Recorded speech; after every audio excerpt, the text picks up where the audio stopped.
সবার আগে দেখিয়ে দিয়ে এখানে লেখা রয়েছে আই লাভ কঙ্কালীতলা। পরিষ্কার পরিচ্ছন্ন নিরিবিলি। সতী মায়ের যে 51 খণ্ড হয়েছিল, 51 যে টুকরো বিভিন্ন জায়গায় পড়ে বিভিন্ন ধর্মস্থান পীঠস্থান সৃষ্টি হয়েছে, তার কিন্তু একটা অংশ কিন্তু রয়েছে এই কুণ্ডে, এই পুকুরটার মধ্যে দেখুন। যার জন্য এখানে স্নান করা, পা ধোয়া এই সমস্ত নিষেধ। এইখানে যজ্ঞ চলছে দেখুন। আর এই হচ্ছে ভোগঘর, অসংখ্য পুণ্যার্থীরা প্রসাদ গ্রহণ করছে দেখুন। তো এই আমরা পৌঁছে গেলাম কঙ্কালীতলায়। এইখানে আমাদের বাইকটা পার্কিং করেছি, পার্কিং করে এখন আমরা মন্দিরের মধ্যে প্রবেশ করছি। অনেক বড় এরিয়া। এটা হচ্ছে মূল মন্দির, জয় মা কঙ্কালী।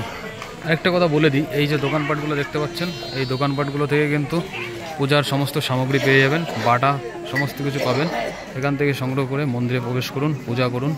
সুন্দর সুন্দর। এই হচ্ছে মূল মন্দির, কঙ্কালী মাতার মূল মন্দির। এই মন্দিরে প্রবেশ করলাম।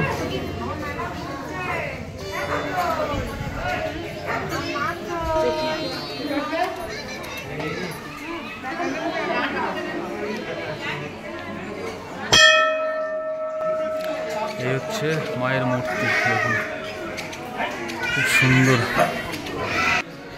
এটা হচ্ছে আশাওড়া গাছ বলি আমরা, আপনারা কি গাছ বলেন অবশ্যই কমেন্ট করে জানাবেন। এই একটা নিম গাছ, খুব সুন্দর সিমসাম পরিবেশ কিন্তু এখানটায়। এখানে পাঠা বলি চলছে, পাঠা বলি অলরেডি দিয়েছে। এই দিকটাতে রয়েছে ভোগ বিতরণ কেন্দ্র, ভোগ খাওয়ার ঘর। আর এই হচ্ছে একটা বট গাছ, যেরকমটি আপনারা পাগলাখালী মন্দির এবং বিভিন্ন মন্দিরে দেখে থাকেন। হিন্দু ধর্ম মতে মানসিক করে এইভাবে ঢেলা সুতো বেঁধে দেখুন, অসংখ্য ঢেলা কিন্তু এই বট গাছটির গায়ে চাপিয়ে দেওয়া হয়েছে। খুব কষ্ট পাচ্ছে কিন্তু বেচারা। দেখুন এইখানে যজ্ঞ চলছে দেখুন।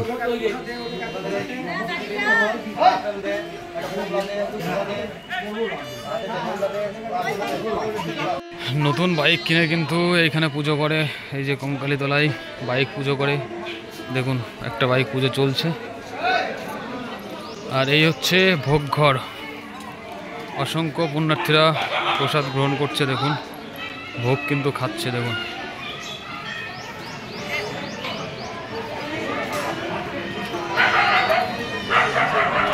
এটা হচ্ছে ভোগঘর, এই যে ফ্রিতে প্রসাদ বিতরণ কেন্দ্র। ছোটোখাটো বেশ কয়েকটি দোকান রয়েছে এর মধ্যে। এই হচ্ছে কুণ্ড, এই কুণ্ডে কিন্তু সতী মায়ের, আসলে এখানে পুরো ডিটেলসটা লেখা রয়েছে, আমি আপনাদের পড়ে শোনাচ্ছি।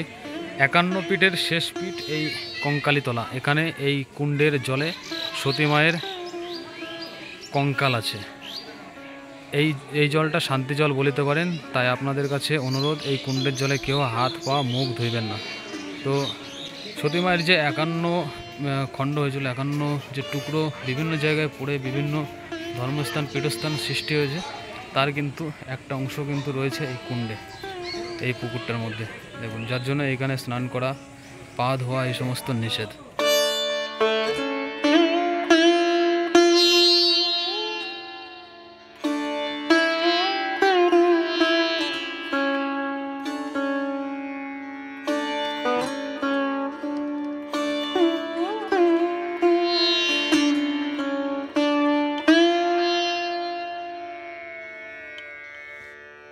এটা হচ্ছে বজরংবলী মন্দির, খুব সুন্দর। ওভারঅল মোটামুটি পুরো কঙ্কালীতলা মন্দিরটি, পুরো যেখানে যে মন্দিরগুলো আছে মোটামুটি দর্শন করলাম। খুব বড়সড় স্পেসে কিন্তু এই মন্দিরটা অবস্থিত, সুন্দর জায়গা। তো আপনারা অবশ্যই আসবেন। এই পাশটাতে রয়েছে শিব মন্দির, হনুমান মন্দির, আর এই পাশটাতে রয়েছে কঙ্কালী মায়ের মন্দির।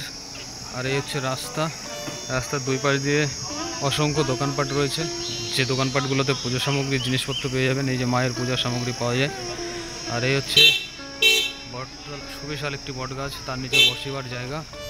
আর এইদিকে রয়েছে বেশ কিছু খাবারের দোকান, টিফিন করতে পারেন, ড্রিঙ্কিং ওয়াটার সমস্ত কিছু পাবেন। ওভারঅল এখানে সব রকম সিস্টেমেটি রয়েছে। থাকার জন্য রুমও কিন্তু পেয়ে যাবেন এইখানটাতে। বাদবাকি যাতায়াতের জন্য টোটো ফোটো সমস্ত যানবাহন তো রয়েছে, যেহেতু এটা একটা মেন রোড। তো বোলপুর থেকে মাত্র 6-7 কিলোমিটার দূরত্ব মেবি, আমি সঠিক গুগল লোকেশন দেখিনি। তো আপনারা অবশ্যই বোলপুর ট্যুরে আসলে বা শান্তিনিকেতন ট্যুরে আসলে ইভেন বীরভূম ট্যুরে যদি আপনারা এসে থাকেন তাহলে অবশ্যই কঙ্কালীতলাটা একবার ঘুরে যাবেন। ওকে, ধন্যবাদ।